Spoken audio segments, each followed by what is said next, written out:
Hello, everybody, and welcome to the LFC Transfer Room live stream with myself, West, Kev, and Drew. Thank you guys so much for joining us on this Monday evening before we prep to go and play Girona tomorrow in the UEFA Champions League in the sixth game? Yeah, sixth game of 8.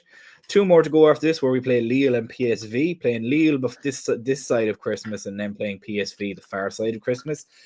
Best news that has come out today, however, James LFC has mentioned here, David Coote has gotten the sack.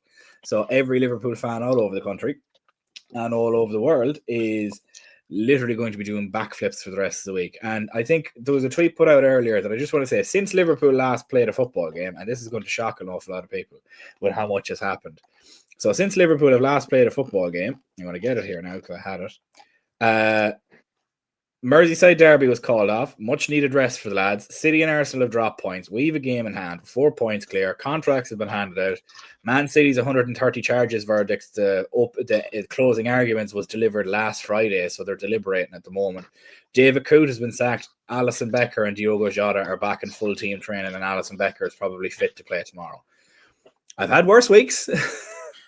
Being realistic.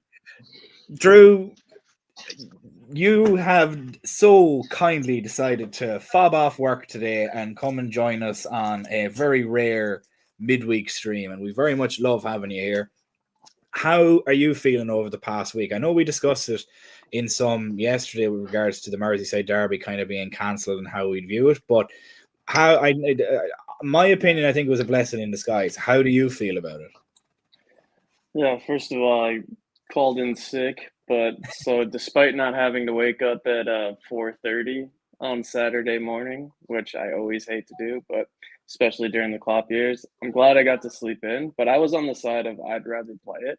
I think everything else fell into place. Like everything you said happened because we had that day off. I think because the results happened, like the Arsenal drop points, City drop points, Chelsea's creeping up on us, which is another topic. But if those results didn't fall our way, then I don't think it would have been as like a creamy, enjoyable weekend or past week. That's why I wanted to get the game out of the way. Thought the conditions probably wouldn't have favored Everton as much as people think because Slot plays with the ball on the ground a lot. You know, he likes the quick pass, but I felt we had enough to beat them early game. I know Charlie was talking about the atmosphere being a lot more intense later in the evening. So all of a sudden, I was on the side of I wanted to just play it and get it out of the way. But I think because of the results and everything that you said about us getting a rest, like all the good news about contracts, we have Girona, we have like a much easier week ahead. I think that's only because Arsenal and Man City dropped the ball. Oh, I agree with you. It could have gone completely the other way, but I suppose hindsight is 2020 at the end of the day. So we take what we can get, especially in how close we've seen title races run. Kev, obviously, you're the local contingent, shall we call it, of the panel today. Before I arrive on Friday and start annoying the fuck out of all of you.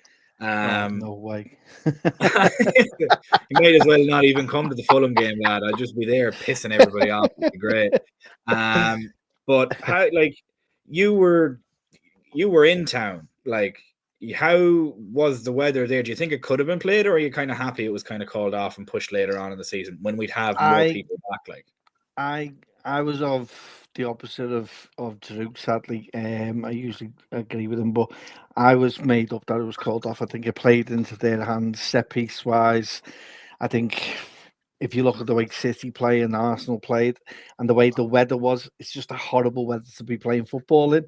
And I'll be honest, after the Newcastle game, I think our heads wouldn't have been on the game as much. So for me, I'm quite happy to rest. I'm glad that Richard Masters agreed with us, and for the cock-ups that Coote has given us, he decided to give us the weekend off and rest players, and have them back full strength for when we played them later on in the season. So thanks for that from the Premier League. I'm happy with all the conspiracy theories around that as to why our game was called off. But no, it shouldn't have been played, to be honest. There was no chance that game was getting played at all. I'm glad it hasn't. We've had a nice long rest. I'm happy with that. So no, could never been played. Honestly, it was too blustery. So thanks, Richard Masters.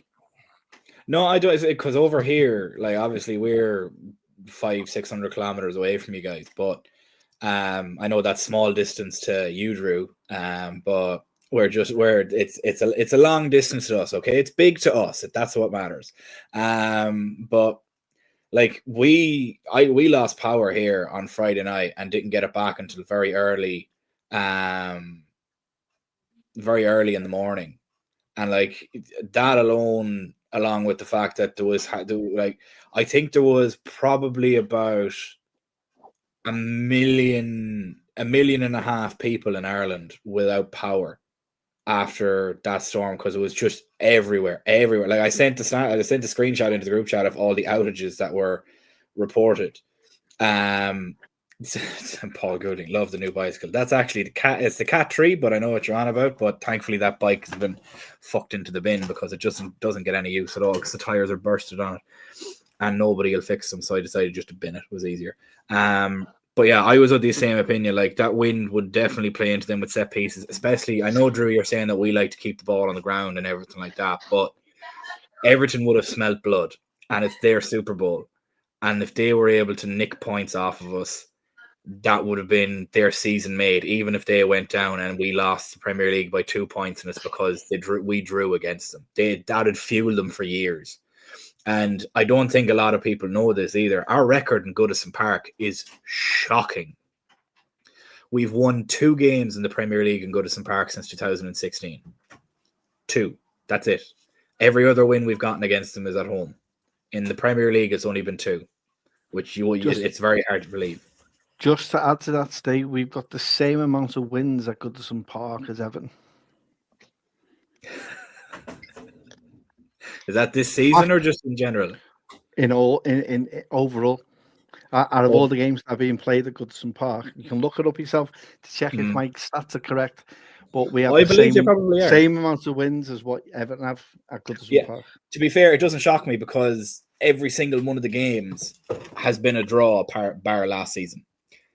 It's been a draw because we lost last season 2-0, where they basically just beat us off the pitch, and that's fair enough. Like, but every other game has been 1-1, 2-1, or 1-1, 2-2, that kind of a thing, or we've pumped them.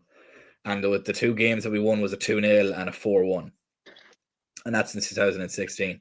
West, one of the questions that I wanted to ask you was, I guess as well the same question really, with your opinion on the Merseyside derby kind of being called off. Are you happy with the week's rest? Did you want to kind of get that fixture over with?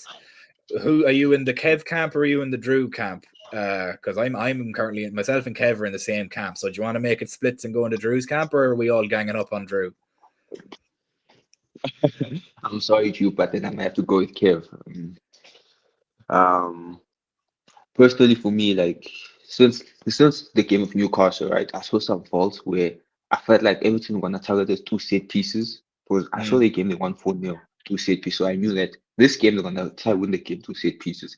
And I wasn't confident in Kwanzaa and Gomez at taking set piece. So I'm kind of happy the full squad is back. Chiesa is ill, but then we'll see him on Saturday. So I'm kind of happy that the full squad is back. JOTA, I'll have to deal with Nunez again, hopefully.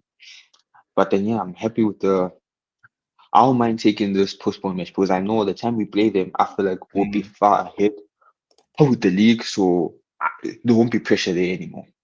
Because now this game had pressure. Let's be honest. Everyone in April knew that this game was a must-win game. And looking at Liverpool for the past recent years at Goodison Park, we never win our must-win games there. Last season, we had a must-win game, 2 goals all set pieces. We lost. So this season, thank God, I'll have to play Everton now, but then I hope when I play them, there's no pressure in the team. We're miles clear of the league. Yeah, no, I think a lot of us are of the same opinion. Drew, I can understand where Drew's coming from, because you're like, look, it's a shit fixture. Let's get it over with, and we won't have to deal with it later on in the season, and we won't have to deal with any fixture congestion later on in the season. But what I reckon is going to happen, Drew, is the 2 weeks that we won't be playing Champions League football, it'll be in one of them. And I think that's about game week 25. And we play Leicester away that week as well. So it'll probably end up being a double game week for any of the FPL boys that want to triple captain Salah. it'll be a double game week of probably Leicester away and Everton away. But I get where you're coming from as well. But then at the same time, it's Jade, like, why do we struggle less than a mile away? It's not even less than a mile, it's less than a kilometer. That's a smaller unit of measurement, Drew, in case you didn't know that one. Oh, come on, Steve. You know I'm better than that. Well, you always do like to say, like, you always do joke about how us, you even lump me in it and say us Brits. You don't even acknowledge my sovereignty. And he say us Brits with your 16 degrees weather, and you already sweating, and you in the lovely mid. Where is it? Is it North Carolina, or where is it? You're where? Oh my God, Steve! I'm in California, but you're in California. Like... yeah, good luck. I'm thinking of Dan in North Carolina or South Carolina, and the lovely humidity that those guys have there. But yeah, the metric system. But yeah, it's. Do you want to know what it is, James? It's the fact that it's their Super Bowl, it's their cup final, it's the game that they will always get up for. See, look, I back up in the chat, Drew. Oh my God, you know I'm Irish too, Steve. Get out of here. Then why? Yeah, if you're Irish and you're then saying, yeah, you Brits, at least recognize our sovereignty and the fight that my family had to make to get over and make your family. But yeah, it's to be honest with you, JMUs, it's their cup final. It's their Wembley. If they beat us and take points off us, that fuels them for weeks. And as well, they just sit back and park 11 men behind the ball, and we just have trouble with that for so many years, and still do a little bit, to be fair. But I think we have a better way of breaking it down now. But we're going to move on to the other bit of news, and that's obviously in David Coote, and then we move on to the game for the last sort of a half an hour. But John Summers asking thoughts on David Coote. Good riddance, in my opinion. Not before time. And I have a feeling there'll be plenty of others after him, and I think that he might blow the whistle on an awful lot of people for getting the sack. Personally, unless he got a big fat payout. But Drew, how are you feeling about it? Like, very much a similar vein of thought to myself, not before time, or what way are you looking at it? Do you think he's the only one, or is there going to be more coming on? No, I don't think everyone in the PGMOL has a clean slate or a clean whistle. No, and I'm not surprised, because I've kind of seen this in U.S. sports. Like, one of the things I saw growing up was an NBA ref getting in trouble with Tim the mob. Donaghy. And like shaving points, or like the over under, like it went so big, but it was on ESPN for like a week. They're like, this guy's been in trouble with the mob. He's ref big games, NBA finals. And then when they realized it went that far, they stopped talking about it. And I feel like that's what kind of happened with the Coote news. Like, as soon as like the video came out, or the second video, it just like pretty much dropped out of the news cycle. And it was like not wanting to explore how much further this went. It kind of went quiet, and now we're hearing that he got fired. So it seems to me like they're trying to brush it under the rug, being like, and then showing concern for him, which I guess I understand on a human level, but it's just avoiding the serious question of the integrity of the referees and the referee association. So I think they're going to try to brush this under the rug as much as possible. I'm hoping what you said about Coote, like kind of just being offended at how like it's gone out, and then starting dishing out on others, because it really does need that like full in-depth look. Like, it needs to be dissected and it needs to be cleaned up, because it's been terrible. No, I agree with you. It's really the worst kept secret in the league, how the PGMOL acts. And we've seen this for anybody that's watched the Premier League all the way back to the Ferguson days, when the likes of the refs that were around then, and I'm sure you could probably name more than me thinking about it, because I can't remember many of them, but I just the joke of Fergie time, when they get so much minutes added on and they just ended up scoring a goal because they just kept going. And then like there was rumors as well that team was juicing, and then there was rumors like that Alex Ferguson had referees on speed dial on his phone and everything. It's really the worst kept secret in the Premier League that the referees are massively inherently biased? It's obvious that they are. The problem you've got is you've got the head of the PGMOL in that Howard Webb, who's making them out whiter than white, and they're very impartial. And this goes totally against what is the ethics and what he sees and deems these referees to be. And sadly, I hope it all comes crashing down on him. But as Drew quite rightly says, I can't see it myself. I think Coote's been given a nice, lovely little payoff. He'll be shut up for about 5 to 10 years, and then it'll all come out in the open in a book in which he'll start making more money. It's sad in a way. It's a shame that we haven't got an independent commissioner in, because we could have then, it could have been tackled with and investigated a lot quicker than what the Premier League will do. I'm of the opinion that we should try and do something, but I think Brexit stops us from doing that, which is bringing in all foreign referees, and then that'll provide an impartiality to some degree. But that's not saying anything on that. It is what it is. I think Drew summed it up quite well and perfectly, as yourself. So not more to add, but I hope for his well-being, for the human being. I hope he's all right and himself, and there's things put in place. But there should be a reflection and an action review afterwards, and a total investigation on how this was allowed to happen, and how Webb is accountable for it. Yeah, like even before Coote, there was Michael Oliver, who was like he was in Saudi Arabia reffing for games that under invitation from I'm not sure if it was the Saudi Arabian government or the UAE government, or if it was Abu Dhabi, or who was it, but they were very, very, very closely linked, or basically were Man City. And then Liverpool then went and played Spurs a couple of days later, where the infamous offside goal was handed out and the VAR fuck up happened, where Luis Diaz was onside, and we all seen it. We were like, where's the lines? We've not seen any lines here. Like, what's going on? And all we got was an apology. And then we obviously had the Odegaard handball, and then the Jeremy Doku karate kick into the chest of Alexi McAllister. Like, is it now? Try and take your Liverpool hat off for a moment.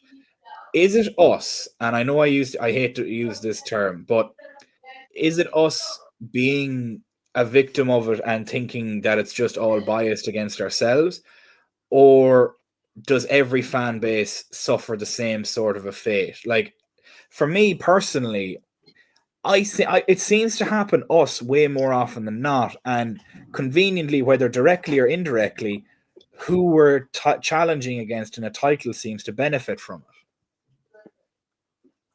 There is a bit of that. I look at sorry. For me, I look at it in a bit why I say it's us, because like we are challenging for stuff, and these type of decisions stop us from challenging. The Odegaard handball, the Rodri handball in Everton. So now everyone can say we're always crying a lot, but then we are challenging for a league. This is costing us a league. We will look back and say this game cost us the league. The game when Doku kicked McAllister, that was a penalty. Why didn't he give it? If we beat City that game, we're gonna go clear. We all know that every Liverpool fan in the panel will be confident of us winning the league because we just beat City. But we drew because of stupid mistakes the referee made. The game against Tottenham, I remember leading up to that game, we were undefeated. We haven't lost the game. Maybe I think we drew one, I'm not sure, but then we were winning. And that game gave us our first loss. So now the little mistakes they make actually cost us league titles. Brighton could complain, but they're challenging for first and fourth. They're not challenging for the league. So I wouldn't take Brighton seriously. But the Liverpool is challenging for a league title. Every decision you make will cost us the league. And it has happened year in, year out. Some mad decision happens, we get cost the league title. Odegaard, Rodri, Doku. So for me personally, I don't cry as a Liverpool fan, but I just look like we are challenging stuff. We're a big club, so this might cost us the league. And it's proven it has many times.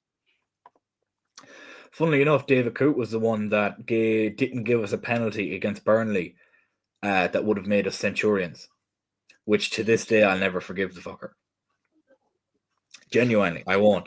Stig mentioning here that Wolves had it really bad last season. To be fair, they had it horrendous. I'm not going to lie. Wolves got absolutely fingered by PGMOL last season. I'm leaning towards them being shit and not corrupt per se.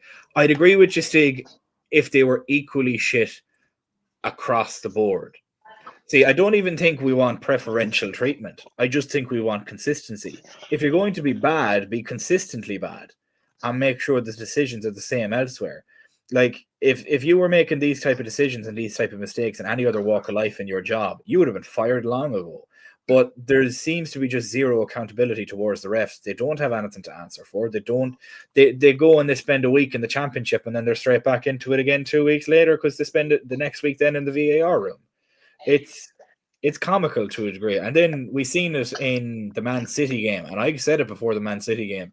The referees that they rolled out for that game, it was like the Legion of Doom. It was Paul Tierney. There was, who else? It was Michael Oliver. There was, who else ref that game? Like there was two lads on the VAR that just didn't like us at all. And then obviously they had Paul Tierney and Anthony Taylor in the same game. That's like Lex Luthor and fucking Doctor. That's like Lex. I'm going to say I'm going to mix DC and Marvel by saying that. It's not. It's like Darkseid and fucking Lex Luthor in the same go. See, Drew, I got it right. Don't be looking at me judgmentally. I got the same universe right. But it was just comical, genuinely. Look, enough about bitching about referees and everything like that. We're going to go on to the game tomorrow and we're going to start talking positively about the game tomorrow because tomorrow Liverpool can go 18 points out of 18 points in the Champions League and be still undefeated with 2 games remaining and basically all but confirm their qualification into the next round and make sure that we don't play an additional 2 games. A couple of things from the press conference earlier. Arne Slot that said Federico Chiesa didn't train today and he is ill and isn't traveling with the squad.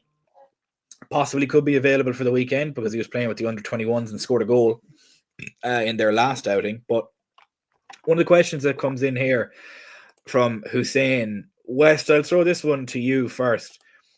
Are you getting a little bit impatient with regards to Chiesa, or are you happy to see him and his recovery be taken slow to the point that we're not just throwing him back in and then missing him for another 10 games after it again? Me personally, I'm gonna be biased because I'm actually a fan of Chiesa. I actually love him since Juventus, but then I'm actually happy the way they're dealing with the procedures, how they're dealing with him. Because like he came off an ACL, so that's a big injury. You can't just throw him in the 10. So and like this is the Premier League. I don't think he had a preseason in Juventus because they were isolating us. So now I think he's getting back. So I'm hopefully this weekend he plays and I'll be excited. But then I'm not losing my patience with Chiesa. I'm losing my patience with Nunez, but they're not with Chiesa. Oh God, it's going to be a 3-on-1 in this group anyway. But Drew is absolutely pissing himself at the moment after that because I know exactly what he's thinking. But look, today is not a day to talk about such things and he who shall not be named. But I agree with you.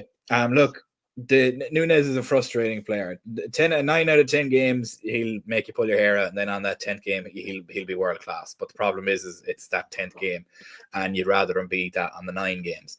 But it's just the way that he is, and personally, the way that I look at it is Ollie Watkins and how he's been this season, how very quickly it can turn around. Considering that coaching brought him from a semi-prolific striker to an unbelievably prolific striker, and then now this season he's missed 15 clear-cut goal-scoring chances, and not a peep has been said about it. But I digress.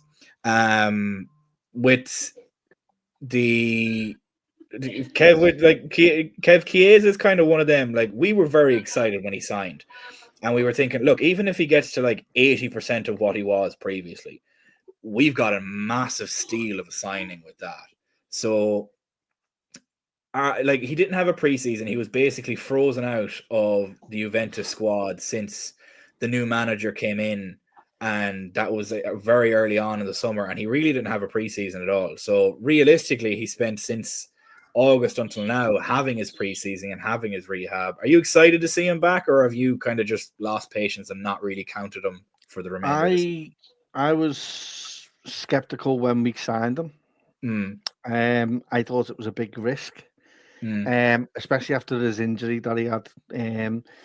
But give the lad the chance. And I agree with West in what he says. You know, he needs to be given time to come back, which is something that we didn't do with Virgil van Dijk all that well, because we ended up having to throw him in because it was required for him. I think what works well for him is that there's no pressure on him to get back in. Yeah. So the idea is you wrap him up in as much bubble wrap as you can and just try and see it come through. I think Slot's already mentioned it too already, that there'll be days where he'll be playing with them and the next day he isn't. And I think it's getting from the up to the consistent level that the Premier League needs you to be at, which is a million miles an hour. And he's coming from a league where that isn't the case. Adding an ACL and his injuries, then you've got to take it a little bit slow with him. And I'll be lucky if we see 10 games out of him this season. But if that means then the next 4 seasons he plays 20, 30 games a season, then I'll be quite happy with that. And he gets back to the level that we saw, then it's great. But there's always that skepticism with him, in the fact that he has had a lot of niggling injuries, and hopefully he's over that and he can come in and play well for us. But again, there's no pressure on him. Let's see what he can do when he's actually fully fit and he gets the full bill of health. But I don't think that will be until next season. I think that we'll probably see less than 10 games out of him this season. If we see more, it's a bonus, and he's ahead of schedule for me. So, no, he's a wonder. There's no doubt he's a wondrous player.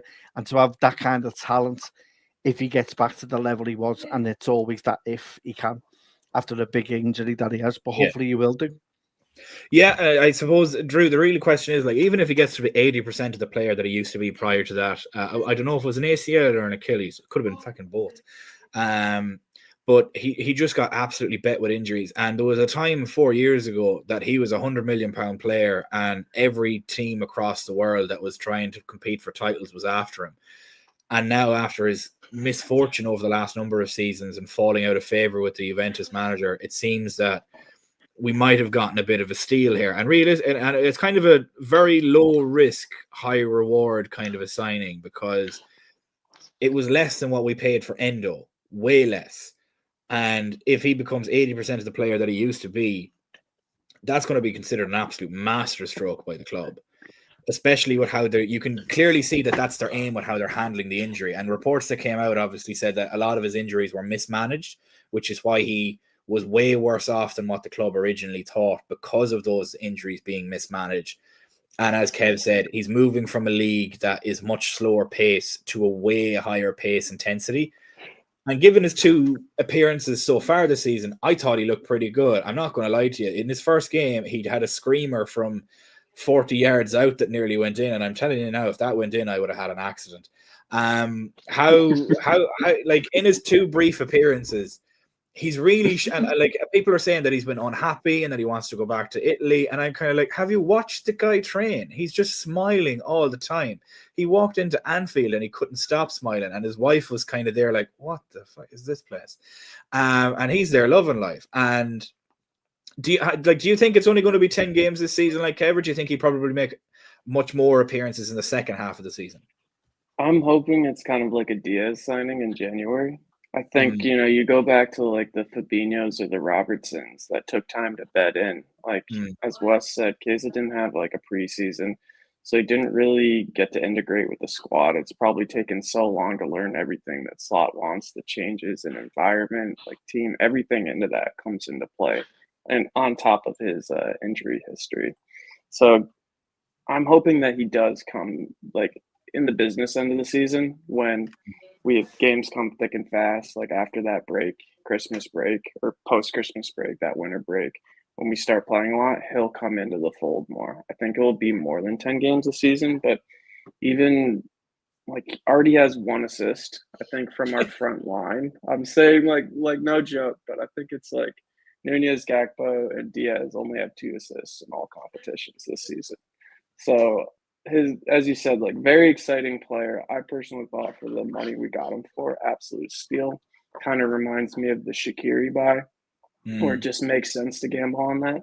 And like the quality player that he has, like the skills that he has, his directness with the ball, it's like his hunger for goals and his ability just be on the ball, beat players, shoot, find the pass. All of that is top notch. Like you said, if he's 80% of the player, he's going to be better than like 95% of the Premier League forward lines. So that's where I stand on him. I hope he does come to boot. It's not like he's the club's most expensive signing. So, yeah.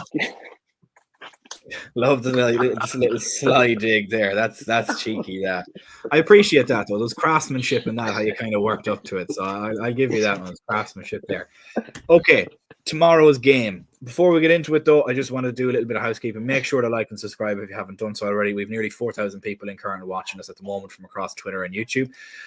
Leave a like and come over and join us on YouTube. Make sure to subscribe while you're here as well. If you haven't done so already, and we've plenty of other content as well that's available. We'll be live again tomorrow from 7:45, so 7:45 British Standard Time for our post-game stream. Oh, excuse me. Following our game against Girona, where hopefully Liverpool will be 18 points of 18 with him. Paul, let's not get into that. We'll be here for 3 hours. Genuinely, we will be here for 3 hours because Drew has his opinions on him. He hopes he'll do well. He's just at the point of if he go. Drew is of the opinion that if he goes, he's not surprised, and I'd imagine that's what a lot of people would be. I think too, but he who shall not be named will not be named on this stream, only in predicted lineups. But Wes, that's I suppose probably the best segue into it. With tomorrow, how do you see us lining up now? The squad that was confirmed. If you bear with me 1 second, I'll get it here now. So, squad that was confirmed, we'll get it here. 1 second, I have it on Twitter. It's a fairly strong squad. I'm not going to lie. So, the traveling squad is Alisson, Gomez, Endo, Van Dijk, Diaz. I'm going to get it and put it in the chat, actually. Probably be as easy. Liverpool's traveling squad for tomorrow. Let's get it here. Put it in the comments. Once that loads up there. So, that's basically the traveling squad. It's gone into 2 comments, but sure, look. So, Alisson, Gomez, Endo, Van Dijk, Diaz, Szoboszlai, Nunez, he who shall not be named, Salah, Jones, Gakpo, Elliott, Robertson, Gravenberch, McConnell, Jarros, Kelleher, Alexander-Arnold, Norris. I don't know who Norris is unless I'm being completely stupid. And Kwanzaa. I'm sure somebody will correct me on the Norris. Maybe somebody misspelled Nalo, but I don't know. But them guys are playing with the under-19s and their Champions League as well. So that's why you wouldn't see like Dan's, Trainioni, Rio either, or the other young fellas as well. So out of the traveling squad, West, it's quite a strong lineup, I suppose, with the rest of the week, and we haven't played in a week. Is it really all that shocking? No, not really. For me, it's not shocking. Because I feel like I think this is the game where if we win, we're automatically qualified. Are we? Basically, yeah. Am I correct? Yeah. So I think this game, Slot must go wise. I feel like he should go with Kwanzaa and Gomez at the back. I want to see Salah and Van Dijk playing this game. I just want to get a win. A 1-0, 2-0 win, I don't mind. So I prefer going with Kwanzaa, Gomez, Robertson, Trent, I guess. In the midfield, I would go Endo, Jones, and Harvey Elliott. And attacking wise, of course, I'll take Nunez, Gakpo, and maybe Szoboszlai in the wing. I don't know. But then, yeah, I want to see the big guys playing this week in this game because I feel like this game is not an important game. But then we have to win the game at the point. So I would take that's my starting lineup, and Alisson will come back just to get a bit of game time. Yeah, no, I don't disagree. I think there won't be much rotation with regards to the starting lineup. However, I think there'll be a lot of rotation during the game. Jamie has mentioned it's James Norris, 21-year-old left back. That shows my knowledge of the youth squads. Drew, it's a strong squad. Are you probably looking to go heavy to start, get 2 or 3 goals up, you'd hope, and then start pulling people off at that point, trying to keep legs fresh for Fulham at the weekend? Probably. I was actually gonna say we probably shouldn't start Gravenberch, give him even more a bit of a rest. But seeing he was in the pre-match press conference, I'm probably showing that he is gonna start because he had the wiggle room. McAllister's suspended for the weekend against Fulham, so I think he's an obvious nailed-on starter. I feel like Dom and Jones are a bit for me players where I'm not sure because of how much they run. like rest is nice. So maybe whoever starts today won't start on the weekend. I'm not sure, but I definitely want to win this game. But at the same time, Girona, they're ninth in the league. They're not doing well. They had a great season last year. And they're in like 30th in the table for Champions League right now. So they're out of that qualification round. It's really important for them to start putting results together to get to the next round. So I don't think it's going to be I expect us to win easily, but at the same time, I don't. For me, the biggest fear right now is more injuries. So Yeah. that's kind of why I'm siding on start a strong starting lineup, maybe protect one or two players, and then try to get the early lead and then put on some youngsters like Robertson at left back. Maybe that's why we got Norris to give him a break after 60 minutes if we're up 2-0, that kind of thing. The way that I look at it, Kev, though, is I'd love to give Ryan Gravenberch 10 days rest. But then you're asking a player that has been playing every 3 days or every 4 days for the past number of months to all of a sudden take a break for 10 days and then immediately get back up to 100 miles an hour for Fulham. I think that's probably too much of an ask and might end up injuring him personally, because obviously they would have been all geared up for Everton. It would have then been called off that morning. And then instead of playing that game, they all got massages and treatment and got themselves worked out and done probably a light session that day in the gym or something like that, and then obviously went out training on Monday and Tuesday, or Monday, today, should I say. And then playing tomorrow, and then 4 days rest between now and Saturday. It's interesting because it's very much, as Jamie has mentioned, it's a fine line. So it's very interesting. Like I'm with Derek, and it's start and come off at halftime or around 60 minutes. Keep the legs fresh. I'd be the same with opinion of a number of others. Possibly keep Gomez on because he hasn't played all that much, but leave Van Dijk on and then take him off. Similarly with Trent, I suppose Trent will probably have to play because you're trying to get his fitness up, because he only played however many minutes against Newcastle. He wasn't starting. And then you have obviously Robertson and Norris, and then you have Kwanzaa there as well. You have McConnell that come onto the midfield. You have Jones, you have Szoboszlai and everything there as well. So how would you see us lining up tomorrow night? Are you seeing it heavy to begin with and then lay off, or? I that's how I would do. I'll go dead heavy. The problem you've got with Girona is that they play differently in La Liga and set up differently than they did do in the Champions League. So the win that they had against Bratislava, their only win, it was a 3-4-3, but they've also played 4-3-3. But usually in the league, they do a 4-2-3-1, and which is what they played and notoriously played Espanyol and then Real Madrid, I think last night or on Saturday, in which they got beat 3-0. I would go 4-2-3-1 tomorrow, and my team would be Alisson in goal. I'd have Trent right back. I'd have Kwanzaa and Virgil in the middle, and Robertson on the left. Sorry, I'd have two in the middle of Gravenberch and Jones, and then I would go Salah, Szoboszlai, and Diaz and Nunez up front, and then that gives you the option then to put Gomez up right back to come on for him, and then you got McConnell can come, the young left back can come on for Robertson, and then you could also change it up with Elliott as well with Szoboszlai, and that's how I would play tomorrow. Go heavy, go intense, try and win it within the first half, go 2-0 up, 3-0 up, and then start making the changes that you need. But I do agree that Trent does need a few minutes. I think it's played in Gravenberch's favour that the actual game got called off on Saturday, so it gives him a bit more time off than what he was normally, so it's a bonus. And it is a fine line, especially with players that we're now relying on. Who would have thought at the start of the season we'd be relying heavily as much as what we have done on Gravenberch? So it shows the confidence that he's had and the stars he's had this season. So, but that's how I would play tomorrow. I think the game's there for us to win.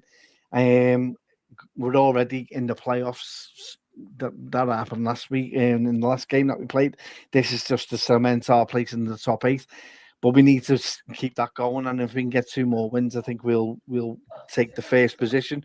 But that's the way I would play tomorrow. I wasn't going to start Kwanzaa, but then when I thought about who's playing right back, I thought it may be beneficial to put Gomez on at some stage to rest a bit of Trent as well, because Fulham are a dangerous side, and they've been playing well of late, and they've got players that are actually playing. Iwobi looks great now. I wish Everton. There's a player that Everton could sign, isn't it? No, it'll be intriguing tomorrow. It's difficult to see what Girona are going to do, but look how they set up against Madrid. I'm expecting them to go more of the same and play the same with a 4-2-3-1. I don't think they'll go 3 at the back, and I don't think they'll go 4 at the back. I can't see them filling the midfield and going a 3-4-3, but who knows? I've been wrong many a time before. I used to say I'll be right again this time. Look, I don't think you've been wrong many times. Let's not disagree there now. Drew, how do you see us lining up tomorrow? I know Kevin said that we go heavy earlier on, and West, I'll get your predicted lineup now in a moment as well. Like, do you immediately see Alisson coming back in, or do you think he needs a get right game before Fulham? Is it fair on Queevy and Kelleher to all of a sudden just get literally dropped like a sack of potatoes at the first sight of Alisson back in first team training? I know Slot has basically said, look, Alisson is the number 1 keeper when he's fully fit, he's back in, but maybe it's the fact that it's just harsh on him because of the mistake that he made against Newcastle, and then now all of a sudden he's dropped. I think that's just like bad timing for Kelleher. Like, I feel so bad that he's in the position where he's like better than majority of keepers in the Premier League at the very least. I back him higher up on that. Every club who needs a keeper should be looking at him.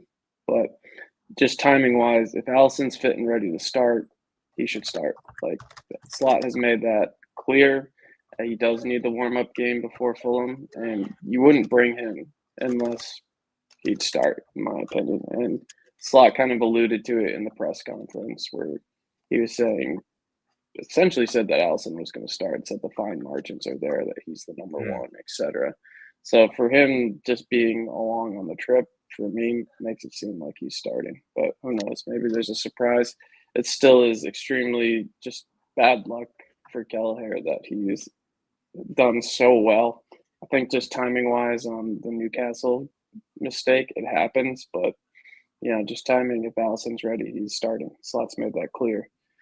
For me, the kind of, like I was alluding to with Gravenberch, like, get what you're saying with, needs to keep match fit, so to speak. So the rest of the weekend, the other player that I'm concerned about for that is Robertson. So I'm wondering if he, starts strong with Robertson and then takes him off on the 60th. That's probably right. You could also throw Gomez back in at left back. He did amazingly well end of last season. I feel kind of bad that Gomez had such a shocker at Newcastle. And part of me with that kind of thinking is to get him back in to give him the chance to overcome that. But I don't know, maybe Slash just thinking protecting Gomez, bring him off. I like what Kev said, bring him on for Trent. Give Trent 60 minutes and then bring Gomez on. The positions for me up front, I think that's the ones, like I agree with Kev as well, like the McAllister, Gravenberch, Dominic in the midfield, Elliott coming on. Love to see him back. For me up front, it's the front 3 that I'm not nailed on for me, and I'm kind of torn between. Gakpo's been amazing in like every cup, so like he seems to have a thing for these cup competitions. Has he got like 6 goals in all cup competitions, 1 goal in the Champions League, or 2 goals in the Champions League, 1 assist. So I kind of would lean for Gakpo starting.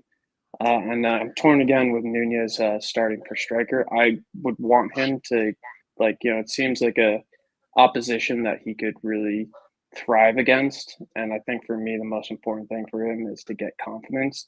And I don't know whether that comes with starting him, giving him that chance to really attack Girona from the start, giving him like full 90 or 70 minutes, whatever it is, to get his goal, or bringing him off the bench when Girona's tired and then having to deal with him.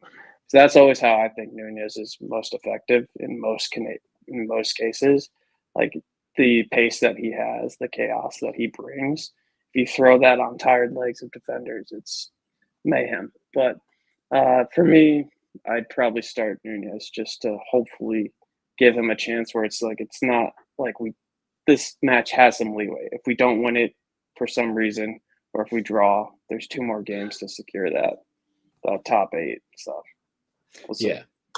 No, I agree with you. And Paul here mentioning about the Newcastle result that Newcastle were night and day compared to last Wednesday. Do you know why? Because they were playing away from home. That's exactly why. Newcastle at St. James's Park are I was going to say a fucking super team. They're an absolute super team. They really are. St. James's Park, similar to Anfield, and a lot of people don't think it, but similar to Anfield, St. James's Park just puts them on a different level. It winds them all the way up to 11. It's nuts, like, and with regards to like how they played, they also beat Arsenal and they beat Chelsea at St. James's Park. We didn't lose to them, which is the key point. We were 30 seconds away from beating them, which just shows the difference of levels. And we played horribly, by the way, in that game. They were all over us. Wes, McAllister is suspended for this game, so obviously he's not going to feature in the midfield, unfortunately, and he's also suspended for the Fulham game at the weekend. A nice 2-week break for him before he's back against Southampton in the EFL Cup the following week. Little bit annoying for me that I don't get to see McAllister play at the weekend, but sure, look, I'll see my favourite player playing, which is Darwin Nunez, and that's definitely going to jinx it now because now he's not going to start at the weekend. But funny that happened. All right, I'm fine with Ryan Gravenberch. Ryan Gravenberch would be my second love. That's completely fine. West, how do you see us lining up tomorrow? I see like in this way where Drew and Kev said like maybe you'll start strong and then take them out just to relax for the weekend game. So I think I'm still believing that Endo might start this game and Curtis Jones, because now I think this squad has this rotation we actually need it, because maybe Gravenberch actually needs that rest because we heavily rely on Gravenberch. So I think he might say Endo Jones starts, and I think in the 10, I think we'll start having Elliott. Like I honestly Elliott play in this game. And defensive wise, I'll agree with Kevin Drew about the defensive, and Allison should start no problem. But then I'll also look at the attacking wise. The attacking wise for me leaves a big hole, because I thought Jota's gonna come and fly with them, but then they said Jota stayed. Because I wanted Jota to play instead of Nunez. But then I think with the attack, I'm a bit shocked who I go with. I'll go with Salah, Diaz, and Gakpo, and then Nunez at the end. Yeah, I don't disagree. There's so many ways that you can play this realistically. I think, obviously, like to be fair, Derek, something that I can absolutely say about Endo is, regardless of when he comes on, he plays as if he's never left. And that's something that's very hard to find in that level of professionalism and that level of preparation, both mentally and physically, to be able to step onto the pitch after basically not really playing any minutes at all, whether it be in the 80th minute or the 85th minute. He's basically kind of become like a closing pitcher, for lack of a better term. He just comes on, settles a game, and it's that level of experience that really can help a team going forward. Myself, if I was to go with a starting lineup for tomorrow, if Alisson is 100% fit, then yes, because he needs a game before we get back into the Premier League. If Alisson isn't fully fit, I'm not playing him because there's no reason to. And I think it's obviously a little bit harsh on Kelleher, probably how it's fallen, in that the last thing that he done as a starter in this Liverpool squad, barring any future Alisson injuries, is squander us 3 points with a silly mistake against Newcastle, which Alisson has at least 2 of them every season too, but people seem to forget that. And Charlie, our resident football Twitter admin that just likes to stir shit, basically just said that Kelleher needs to be sold tomorrow. Personally, I think is probably well, he hasn't said those words exactly, but I guarantee you he will at some point. I wouldn't mind. He used the trope earlier. It's like, we want to win, and I was kind of like, we've won. We've drawn 2 games and lost none with Kelleher out of 12, and it's an 83% win percentage. We have a better win percentage with Kelleher this season than we do with Allison, but apparently numbers don't mean anything to that man. Midnight Token probably is. Wouldn't shock me. He's not a drinker, so it's definitely that. But yeah, my lineup would be Allison if he's 100%. If not, it's Keller, and he has to be 100% fit. Right back Trent, right centre back Jarell Kwanzaa, left centre back Virgil van Dijk, left back Andy Robertson, and then a midfield duo of Jones and Gravenberch, centre attacking midfielder of Dominic Szoboszlai, forgot his name for a moment. I'd go left wing of Luis Diaz, striker of Darwin Nunez, and right wing of Mohamed Salah. And then during the game, if I used to bring on subs, you can obviously bring on Harvey Elliott for Dominic Szoboszlai, but I think he needs to get a 90 minutes into him as well, because he's had a long break. He didn't really play much against Newcastle. Harvey Elliott could come on for Mo Salah if needs be. If we're up 2 goals, could very easily create that way. With regards into the left wing, you can pick your poison with Gakpo or Diaz, personally. I'd like to see Diaz in that just purely because I think he plays better with Darwin Nunez. Gakpo frustrates me to the point that he doesn't pass to Darwin. And there was a point in the Newcastle game, I think it was the Newcastle game, Darwin was 10 feet to his right. It could have been the Newcastle game or it might have been a different game, but it was very, very recently. Darwin was 10 feet to his right in acres of space. Say what you want about him missing the chance if he did miss it, but it's the better percentage chance to take. But Gakpo decided to go himself and absolutely flatten it at the keeper and do nothing with it, and we turned the ball over. And that kind of thing frustrates me. Similarly, Szoboszlai is as well. Darwin Nunez was onside for a good 5-10 seconds, and Szoboszlai could have played the pass. Never did. Dribbled it over to the left wing and handed it to Luis Diaz, and nothing came of it. That kind of thing frustrates me to a degree, because even if it's not Nunez, and even if it was Jota making that run, or Salah making that run, or Diaz or Gakpo making that run, that pass needs to be played because it's a better opportunity chance to score and a better percentage chance to score. It doesn't matter who it is, realistically. It's going to be a fun one tomorrow, personally, I think. Looking in the chat here to see if there's any other questions that have come in. Not necessarily, really. Obviously, just with the... Yeah, Derek, I hope he doesn't try that again. I don't think he will. I think that was purely out of necessity. And you could really see how toothless we were down that right-hand side. And then the second Trent comes on, all of a sudden, all of our attacks are going down the wings. And it just unleashed havoc on them. Stig mentioning that Elliott and Nunez combo might not be too bad. I suppose we can touch on the contracts, Jamie, if you want. Obviously, it came out from David Ornstein that Liverpool have offered a contract to Trent and Virgil van Dijk as of last week, and then very recently have added Mo Salah to that list as well. West, I'd ask you about it. How confident are you in relation to the contracts being done at the moment, considering they now all got them? I feel like you see Liverpool's a type of team where they offer something, they get it done quickly. We've seen for the past days that happened. The DS deal, when they wanted him, they got him. So I really trust Liverpool. The one concern I have is Trent Alexander-Arnold. That's the only one I have. Will he sign, or is it halal mature to him? So now I trust Liverpool will get these contracts done. Salah and Van Dijk, because who will they go? Like, let's be honest, they're old enough. The only one I have concern is Trent Alexander-Arnold. So yeah. Yeah, I to be honest, I think myself and Drew are in the same camp in this. If Trent could even have one linear conversation about it and not be one side of the fence to the other and just fucking sit on it, I think we'd all be happy.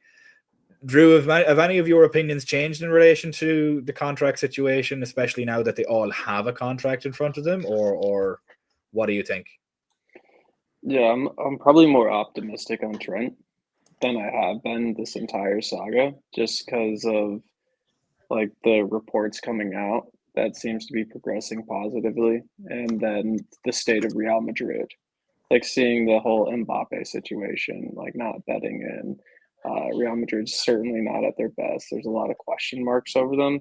So, and Jude doesn't look happy with the whole situation either. So his best friend might, not be that warm, sunny Spain that he thought it would be, going into this season. So it'd be a huge risk, and I think maybe that's weighing on him more now. It would have been an easy decision, I think, if he wanted to go in the summer. But now I think it's a safer bet to stay at Liverpool, and if that whole Liverpool does mean more to him, then I don't see Real Madrid's having the strongest opposition towards him signing a new deal now. Yeah, I'm kind of over it, Kev. I think a lot of people are with regards to Trent. It's either just at this point, as Drew said, it means more, okay, sign. Has your opinion changed on it? And obviously Jamie is mentioning here, he thinks Trent respects Slott's coaching and how he kind of is very detail oriented, and he didn't really have that before. Clearly just Klopp was going off all vibes, whereas Slott was like, no, you need to do this, this, and this. And Trent was like, oh my God. But how are you feeling on all three? Are you confident in all three, or are you more confident in two of the three being done? I was confident with all three at the start of all this drama, but we're on contracts episode 6 of season 8, and I'm at the point now where I couldn't care less where Trent does or does not want to play.